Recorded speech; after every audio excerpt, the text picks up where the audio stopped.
Hello everyone, welcome back to the channel. We are continuing with the Silverest Open Chess Championship. It's the journey for Kusanta. Yeah, we are analyzing the games that he played until his victorious reign. So this is the game that he was playing against Masikini Cornelius, who was white, and Kusanta had black in this game. So the game features a lot of tactical brilliances where I'll be pausing a bit so that you see what is happening and explain deeper so that we can get the main concept of the game. So the game features the Queen's Gambit declined the semi-Slav structure. It started with d4, knight f6, c4, e6, knight c3, d5. At this point, both black and white were just playing very actively and following the principles of the Queen's Gambit semi-Slav structure. That was the setup that came on the board. Knight f3, c6, e3, then knight b to d7. Bishop d3, d takes c4. The bishop here was forced to move again. The capture occurred. b5, directly attacking the bishop. After the attack, the bishop retreated. So after retreating the bishop, we can see that black has extended the pawns a bit too much, weakening the dark squares, but the attack on the queen side, we can see that it is very strong, hence the b5 push for the pawn. We have a6, short castle, then he played c5. c5, this was the central pawn break that came into the game. a4 on the board, challenging the pawn chain. b4, challenging the knight. At this point, we see that the knight came to e2. But the knight could have jumped even to e4, centralizing itself, challenging the other knight. If they take, we take, and we are eyeing the rook on a8. But in the game, they played knight e2. Then b7 was played by Kusanta.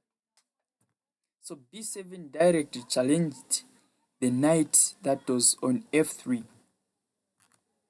In order not to destroy the pawns, knight g3 was played. Then came bishop e7, preparing castling. Bishop e7.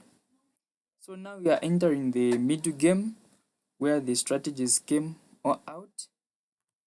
b3, trying to prevent the push of the pawn forward, challenging the bishop in the near future. Short castle. Bishop b2. C takes d4. E takes d4. Even taking with the knight would have been better, trying to centralize the knight. But in the game, E takes d4 was played. Knight b6. Good move. Knight e5. A perfect outspot for the knight. Here you can see that both black and white were just playing very, very good. Knight b to d5 came. Queen d2, trying to prepare the connection of the rooks. That was a great move. Rook c8, and the bishop came here. Bishop c4. So the other move that could have been played in the game would have been either bringing the rook here or the other rook. But in the game, bishop c4 was played. Knight b6, challenging the bishop. Bishop retreated to a2. e2. Queen d6. Knight c4. A trade occurred, and we find the move knight. Bishop came to d5. Bishop took. The queen took. and queen d3. Wait, what happened? So white just played queen d3. They could have waited a bit and played either rook a to c1 or rook f to d1. But in the game, queen d3 was played, then f5 came. So they define the other pawn chain, then rook f to e1 was played, rook f to d2, adding more attack, rook e2, then bishop d6, then the queen f3 was played, queen takes queen, and the pawn took the queen. Now we are entering the critical phase of the game. Rook c6 was played, trying to double the rooks so that they can seize the open c file. Rook d1, rook d to c8. The initiative for black was achieved as white had let that happen, because in the first phase of the game we see that playing rook c1 or f to c1 was the move that white could have made, but they allowed black to power the rocks and seized the c file. h3, either trying to free up the king, so that in the near future the king may move, either going this side or going up, so that the knight can also move without losing the pawn. Bishop here, rook d to e1, excellent move, seizing the a2 file, a2 rank, knight e4, knight d5, and we see king f1, king f8, rook takes c2, and we have rook takes rook, rook e2. Going for the exchange, black declines the exchange. Then we see h4, h4, king e8. Black is trying to centralize once more the king.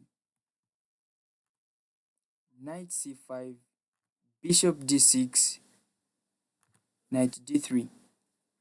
Then we have knight f4, takes, takes. And at this point, we see king e1 being played. But a move that was missed just here was the pawn push, the immediate pawn push. d2, d5. Just d5. After rook comes here, you can play rook up, threatening to take the bishop. Bishop moves, you take, they take, and the bishop takes the other pawn here. That was the tactical sequence that was missed, but in the game, e1 was played. King d6, king d1, king d5, rook c2, rook takes c2, king takes c2, and we enter into the end game. Both had bishops of the same color. Let's see how the end game went. h5, trying to pause the other pawn from moving and putting it on the light square so that it can be captured. Then he played king d3, trying to take it to the center. Bishop c7, bishop c1, bishop b6. Then we have bishop a3 and bishop d8, attacking the other pawn. So the other move that could have been tried here could have been taking the bishop here, trying to block the other bishop, but still the endgame was lost because of the flank pawn that had not anything to obstruct it. In the game, bishop f4 was played, bishop takes h4, and we have bishop c7. We can see that white is completely losing this game. Bishop e7. The tactic behind bishop e7 was after they take, you push, they come back, then you play bishop here so that they can't block or take that pawn. In the game, they took, then h4, the immediate h4 was played, bishop c7, h3. You can't stop that pawn, no matter what. They tried bishop h2, and bishop d6 was played. Pause for a moment. What's the move that white will play here? Of course, it's pawn push f4. But still, it's not enough to defend what is coming. g5. Just g5. Just g5. If you try coming here with the king, takes, takes, takes, and your king will be somewhere here, not in the square for the passed pawn, and the pawn will queen no matter what. In the game, they played king e3, bishop takes. That was the winning move. After the bishop took with the check, king here, king takes d4, and all the pawns on the queen side will almost be all gone. They will all be gone, just like that.